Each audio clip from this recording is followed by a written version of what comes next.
ഹേ friends നമസ്കാരം. ഇന്ന് നമ്മൾ HTML ടേബിളിനെ കുറിച്ചാണ് പഠിക്കാൻ പോകുന്നത്. ടേബിൾ എന്ന് പറഞ്ഞാൽ ഒരു സ്ട്രക്ചേർഡ് ഫോർമാറ്റിൽ ഡേറ്റ ഡിസ്പ്ലേ ചെയ്യാൻ വേണ്ടി യൂസ് ചെയ്യുന്ന ഒരു HTML ടാഗ് ആണ്. വെബ്സൈറ്റിൽ ഡേറ്റ ഓർഗനൈസ് ചെയ്യുമ്പോൾ ഇത് വളരെ ഹെൽപ്ഫുൾ ആയിട്ടുള്ള ഒരു ടാഗ് ആയിട്ട് വരും. ജസ്റ്റ് ഒന്ന് ചിന്തിച്ച് നോക്കിയാൽ മതി. നമ്മൾ ഷെഡ്യൂൾ അറേഞ്ച് ചെയ്യുമ്പോൾ ഒരു ടേബിൾ രൂപത്തിൽ കൊടുക്കണമെങ്കിൽ കൊള്ളാം. പ്രൈസ്, അതേപോലെ എന്തെങ്കിലും മെനു, സ്റ്റുഡന്റ് റെക്കോർഡ്, അങ്ങനത്തെ. അപ്പൊ ടേബിൾ എന്ന് പറയുമ്പോൾ ഒരു ഗ്രിഡ് ലൈക്ക് സ്ട്രക്ചറാണ് അത് രൂപം കൊള്ളും. ഗ്രിഡ് ലൈക്ക് എന്ന് പറയുമ്പോൾ അതിനകത്ത് എന്ത് കാണും? തോനെ റോയകളും കാണും, അതേ കണക്ക് കോളങ്ങളും കാണും. അപ്പൊ നമുക്ക് ടേബിളിന്റെ ബേസിക് സിന്റാക്സ് നോക്കാം, അല്ലെങ്കിൽ എങ്ങനെ ടേബിൾ ക്രിയേറ്റ് ചെയ്യാന്ന് നോക്കാം. അപ്പൊ HTML-നകത്ത് ടേബിൾ ക്രിയേറ്റ് ചെയ്യാൻ വേണ്ടി നമ്മൾ യൂസ് ചെയ്യുന്ന ടാഗാണ് ടേബിൾ ടാഗ്. ഓക്കെ, ടേബിൾ എന്ന് പറയുമ്പോൾ റോയിന്റെയും കോളത്തിന്റെയും കളക്ഷൻ ആണ്. ഓരോ റോയ്ക്കകത്തും ഓരോ കോളം കാണും, അല്ലെങ്കിൽ ഓരോ സെല്ല് കാണും. ഈ സെല്ലിനുള്ളിലാണ് നമ്മൾ എന്ത് കൊടുക്കുന്നത്? വാല്യൂസ് കൊടുക്കുന്നത്. ഇപ്പോൾ റോയ്ക്കുള്ളിലാണ് നമ്മൾ എന്ത് കൊടുക്കുന്നത്? വാല്യൂസ് കൊടുക്കുന്നത്. ഒരു ടേബിൾ, ഇപ്പൊ ടേബിൾ ക്രിയേറ്റ് ചെയ്യാൻ വേണ്ടി ടേബിൾ ടാഗ് ആണ് യൂസ് ചെയ്യുന്നത്. ആ ടേബിളിനകത്ത് എന്ത് കാണും? റോസ് കാണും. അപ്പോൾ റോ ക്രിയേറ്റ് ചെയ്യാൻ വേണ്ടി യൂസ് ചെയ്യുന്ന ടാഗാണ് TR ടാഗ്. ഓരോ റോയിന്റെ അകത്ത് എന്തുണ്ട്? കോളത്തിന്റെ കളക്ഷൻ കാണും. ചിലപ്പോൾ ഒരു കോളം ആയിരിക്കാം, അല്ലെങ്കിൽ ഒന്നിൽ കൂടുതൽ കോളം കാണും. അപ്പൊ കോളം ക്രിയേറ്റ് ചെയ്യാൻ വേണ്ടി നമ്മൾ രണ്ട് ടാഗുകളാണ് യൂസ് ചെയ്യുന്നത്. രണ്ടിന്റെ പർപ്പസ് ഒന്ന് തന്നെയാണ്, ടേബിൾ ക്രിയേറ്റ് ചെയ്യുക. പക്ഷേ അതിന്റെ യൂസേജ് ഒത്തിരി വ്യത്യാസമുണ്ട്. ഒന്ന് TD ടാഗും TH ടാഗും. ഫസ്റ്റ് നമുക്ക് TH ടാഗ് നോക്കാം. അപ്പൊ TH ടാഗ് ഞാൻ കൊടുക്കുകയാണ് ഹെഡർ 1 എന്ന് കൊടുത്തു. ഓക്കെ, സൈഡിൽ കാണാൻ പറ്റും. അത് കണക്ക് അടുത്തൊരു കോളം ക്രിയേറ്റ് ചെയ്യാം, TH ഹെഡർ. ഇപ്പൊ TR ടാഗ് യൂസ് ചെയ്യുന്നത് റോ ക്രിയേറ്റ് ചെയ്യാൻ. ഓരോ റോയ്ക്കകത്ത് എന്തുണ്ട്? കോളംസ് ഉണ്ട്. കോളം ക്രിയേറ്റ് ചെയ്യാൻ വേണ്ടി TH ടാഗ് യൂസ് ചെയ്യും, TD ടാഗ് യൂസ് ചെയ്യും. ഇതിലെ വ്യത്യാസം എന്ന് പറയുമ്പോൾ THന്റെ അകത്ത് നമ്മൾ കണ്ടന്റ് കൊടുക്കുമ്പോൾ അതെന്തായിരിക്കും? കുറച്ചും കൂടി ബോൾഡ് ആക്കി, ഒരു ഹെഡിങ് പോലെ കുറച്ചും കൂടി ബോൾഡ് ആക്കി സെന്ററൈസും കൂടി ചെയ്ത് തരും. സെന്ററിൽ അത് പൊസിഷൻ ചെയ്ത് തരുകയും കൂടി ചെയ്യും. നമുക്ക് അടുത്തൊരു റോയും കൂടി ക്രിയേറ്റ് ചെയ്ത് TD വെച്ചൊരു കോളം ക്രിയേറ്റ് ചെയ്യാം. പിന്നെ അടുത്ത റോ ക്രിയേറ്റ് ചെയ്യാൻ വേണ്ടി എന്ത് ചെയ്യുന്നു? TR ഓപ്പൺ ചെയ്യുന്നു, ക്ലോസ് ചെയ്യുന്നു. അതിന്റെ ഉള്ളിലാണ് കോളം ക്രിയേറ്റ് ചെയ്യുന്നത്. ഈ തവണ നമുക്ക് TD യൂസ് ചെയ്യും. TD യൂസ് ചെയ്യുന്നു. അതിൻ്റെ അകത്ത് എന്ത് ചെയ്യുന്നു? ഡേറ്റ 1. ഓക്കെ, രണ്ടാമത്തെ കോളം ഡേറ്റ. അപ്പൊ TDയിൽ ഞാൻ യൂസ് ചെയ്തപ്പോൾ കണ്ട ജസ്റ്റ് നോർമൽ ടെക്സ്റ്റിലാണ് വരുന്നത്, സെന്റർ പോലും അല്ല. അപ്പൊ ഇതിപ്പോ അറിയാൻ വയ്യാത്തതിന്റെ റീസൺ എന്ന് വെച്ച് കഴിഞ്ഞാൽ ഇതൊരു ബോർഡർ ഇല്ല, ഒരു ഔട്ട്ലൈൻ ഇല്ല. അപ്പൊ ഔട്ട്ലൈൻ സെറ്റ് ചെയ്യാൻ വേണ്ടി നമുക്ക് ബോർഡർ സെറ്റ് ചെയ്യാൻ വേണ്ടി ഒരു ആട്രിബ്യൂട്ട് ഉണ്ട്. അത് ടേബിളിന്റെ ആട്രിബ്യൂട്ട് ആണ്. അതിന്റെ പേരാണ് ബോർഡർ. ആ ബോർഡർ 1 എന്ന് കൊടുത്തു കഴിഞ്ഞാൽ നമുക്ക് എന്ത് ചെയ്യാൻ പറ്റും? അതിന്റെ ഔട്ട്ലൈൻ കൂടി കാണാം. ഓക്കെ, അപ്പൊ ഇങ്ങനെയാണ് HTML-നകത്ത് നമ്മൾ എന്ത് ക്രിയേറ്റ് ചെയ്യുന്നത്? ടേബിൾ ക്രിയേറ്റ് ചെയ്യുന്നത്. ടേബിൾ ക്രിയേറ്റ് ചെയ്യാൻ ടേബിൾ ടാഗ് ആണ് യൂസ് ചെയ്യുന്നത്. ഇതാണ് മെയിൻ ടാഗ്. ടേബിൾ ടാഗ് ആണ് മെയിൻ ടാഗ് ആയിട്ടുള്ളത്. ടേബിൾ റോ ഡിഫൈൻ ചെയ്യാൻ വേണ്ടി യൂസ് ചെയ്യുന്ന ടാഗാണ് TR tag. TH table header cells define ചെയ്യാൻ. അതിന് പ്രത്യേകത എന്ന് പറയുമ്പോൾ ബോൾഡ് ആയിരിക്കും, സെന്റേർഡ് ആയിരിക്കും. TD എന്ന് പറയുമ്പോഴും കോളം ക്രിയേറ്റ് ചെയ്യാൻ തന്നെയാണ്. നമുക്ക് ഡേറ്റ കൊടുക്കാം. THയും TDയും കോളം ക്രിയേറ്റ് ചെയ്യാനാണ്. ഡിഫറൻസ് മനസ്സിലായല്ലോ? THന്റെ അകത്ത് കൊടുക്കുമ്പോൾ അതെന്തായിരിക്കും? കുറച്ചും കൂടി ബോൾഡ് ആയിരിക്കും. അതേപോലെ സെന്ററും കൂടി ചെയ്തു തരും. വാല്യൂസ് നിങ്ങൾ ഒരു ലാർജ് വാല്യൂസ് ഇട്ട് കൊടുക്കുമ്പോൾ അറിയാൻ പറ്റും. ഇപ്പൊ ചെറിയ വാല്യൂ ആണെന്ന് അറിയാൻ പറ്റാതെ. ഓക്കെ, പിന്നെ ബോർഡർ കൊടുക്കാൻ വേണ്ടി യൂസ് ചെയ്യുന്ന ആട്രിബ്യൂട്ട് ആണ് ബോർഡർ. ബോർഡറിന്റെ അകത്ത് 1 എന്ന് കൊടുത്തു കഴിഞ്ഞാൽ നമുക്ക് ബോർഡർ കാണാം. 0 എന്ന് കൊടുത്തു കഴിഞ്ഞാൽ വരത്തില്ല. ഡിഫാൾട്ട് ആയിട്ട് ബോർഡർ 0 ആയിട്ടാണ് കിടക്കുന്നത്. വാല്യൂ കൂട്ടുന്നതനുസരിച്ച് അതിന്റെ ഔട്ടർ ലെയർ കട്ടി കൂടി വന്നുകൊണ്ടിരിക്കും.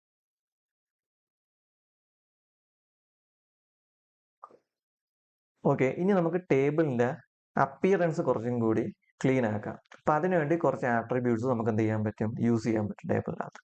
ബോർഡർ സെറ്റ് ചെയ്യാൻ വേണ്ടി യൂസ് ചെയ്യുന്ന ഒരു ആട്രിബ്യൂട്ട് ആണ് ബോർഡർ. അതിന്റെ അത് 0 കൊടുത്തു കഴിഞ്ഞാൽ ബോർഡർ വരത്തില്ല.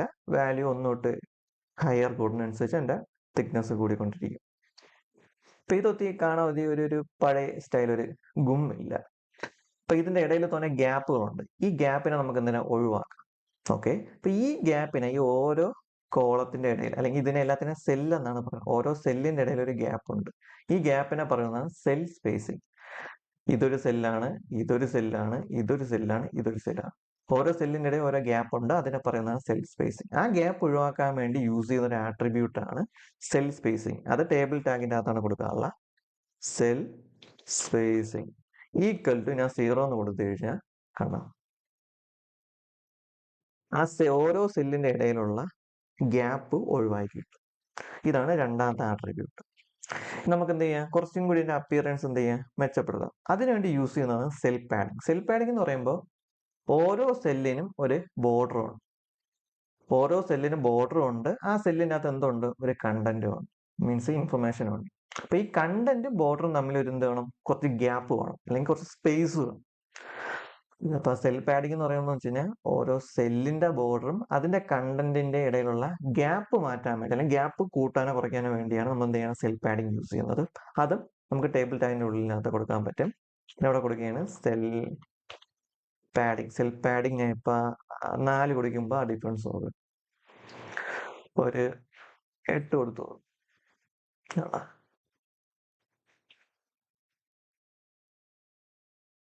ഇതാണ് രണ്ട് ആട്രിബ്യൂട്ട്സ്, ഒന്ന് സെൽ സ്പേസിങ്, ഒന്ന് സെൽ പാഡിങ്. സെൽ സ്പേസിംഗ് എന്ന് പറയുമ്പോൾ സെല്ലിന്റെ ഇടയിലുള്ള സ്പേസ് കൂട്ടാനും കുറയ്ക്കാനും. 0 കൊടുത്തു കഴിഞ്ഞാൽ സ്പേസ് എല്ലാം നെഗ്ലക്ട് ചെയ്ത് കളയും. പിന്നെ വാല്യൂസ് കൂട്ടി കൊടുക്കുന്നെങ്കിൽ എന്ത് ചെയ്യും, ആ ഗ്യാപ്പ് അതിനനുസരിച്ച് ഫിൽ ആയിക്കൊണ്ടിരിക്കും. ഓക്കെ, ഇപ്പൊ 0 കൊടുത്തു കഴിഞ്ഞാൽ ആ സെല്ലിന്റെ ഇടയിലുള്ള ഗ്യാപ്പ് നിൽക്കും. അതാണ് സെൽ പാഡിങ്. സെൽ പാഡിങ് എന്ന് പറയുമ്പോൾ നമുക്ക് ഓരോന്നിനും സെല്ലായിട്ട് എടുക്കാം. ടേബിൾ എന്ന് പറയുമ്പോൾ സെല്ലിന്റെ ഓരോ കളക്ഷൻ, ആ സെല്ലാണ് നമ്മൾ കോളമായിട്ടും റോ ആയിട്ടും റെപ്രസെന്റ് ചെയ്യുന്നത്. ഓരോ സെല്ല് ഇങ്ങനെ, ഇതൊരു സെല്ലും കൂടി ചേരുമ്പോൾ എന്തായി, ഒരു റോ ആയി. ഈ സെയിം സെല്ല് വീണ്ടും താഴെ കൊണ്ട് വയ്ക്കുമ്പോൾ എന്തായി, കോളങ്ങളായി. അതാണ് കൺസെപ്റ്റ്.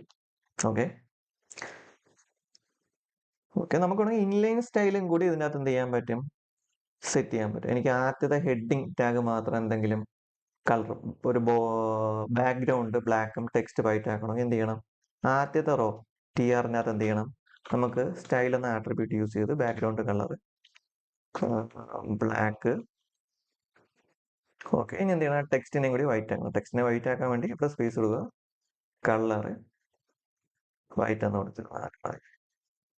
അപ്പൊ ഇതാണെങ്കിൽ നിങ്ങൾക്ക് എന്ത് ചെയ്യാം, ഇൻലൈൻ സ്റ്റൈൽ യൂസ് ചെയ്ത് കുറച്ചും കൂടി നിങ്ങളെ ക്രിയേറ്റീവ് അനുസരിച്ച് ഇമ്പ്രൂവ് ചെയ്യാൻ സാധിക്കും. ഓക്കെ, നമുക്ക് എന്ത് ചെയ്യാം, ഒരു ടേബിളിന്റെ ഒരു എക്സാമ്പിൾ കൂടി ചെയ്ത് നോക്കാം. ഒരു ഷെഡ്യൂൾ ടേബിൾ, എന്തെങ്കിലും പ്രസംഗത്തിന്റെ എന്തെങ്കിലും ഒരു ടേബിൾ, ജസ്റ്റ് ഒരു എക്സാമ്പിൾ ആണ്.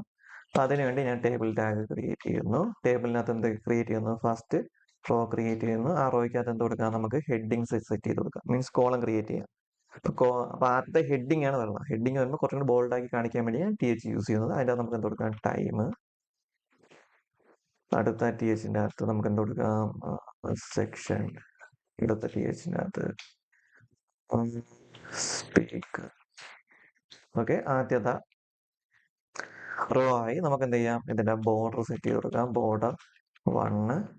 ഓക്കെ, നമുക്ക് എന്ത് ചെയ്യാം, അതിന്റെ ആ ഒരു ഗ്യാപ്പ് ഒഴിവാക്കാം. അതിനുവേണ്ടി സെൽ സ്പേസിങ് നമുക്ക് എന്ത് കൊടുക്കാം, 0 എന്ന് കൊടുക്കാം. പിന്നെ കുറച്ചും കൂടി കണ്ടന്റ് കാണാൻ വേണ്ടി നമുക്ക് എന്ത് ചെയ്യാം, ബോർഡറിന്റെ സ്പേസും കൂടി, ആ ബോർഡറും കണ്ടന്റിന്റെ സ്പേസും കൂടി നമുക്ക് ഇൻക്രീസ് ചെയ്യാം. അതിന് സെൽ പാഡിങ് നമുക്ക് എത്ര കൊടുക്കാം, ഒരു 10 ഇട്ട് കൊടുക്കാം. ഓക്കെ, ഇനി നമുക്ക് എന്ത് ചെയ്യാം, 2 സ്പീക്കറിന്റെ പേരും ആ ഒരു ടൈം സെക്ഷൻ നമുക്ക് ആഡ് ചെയ്യാം. അപ്പൊ ആദ്യത്തെ റോ കംപ്ലീറ്റ് ആയി. ഇനി നമുക്ക് എന്ത് ചെയ്യണം, രണ്ടാമത്തെ റോ ക്രിയേറ്റ് ചെയ്യണം. അതിനുവേണ്ടി വീണ്ടും TR ഓപ്പൺ ചെയ്ത് ആദ്യത്തെ കോളം ക്രിയേറ്റ് ചെയ്ത് അതിനകത്ത് എന്ത് കൊടുക്കണം, ടൈം കൊടുക്കണം. അപ്പൊ ഞാൻ കൊടുക്കുകയാണ് 10 AM 10 AM. അതാണ് TD. അടുത്ത എന്ത് സെക്ഷൻ നമുക്ക് എന്ത് കൊടുക്കാം, വെൽക്കം സ്പേസ് കൊടുക്കാം. ഓക്കെ, അതിനൊക്കെ എന്ത് കൊടുക്കാം, അടുത്തതിൽ സ്പീക്കർ, ആരാണ് സ്പീക്കർ സംസാരിക്കാൻ നമുക്ക് എന്ത് കൊടുക്കാം, അമൽ എന്ന് കൊടുക്കാം.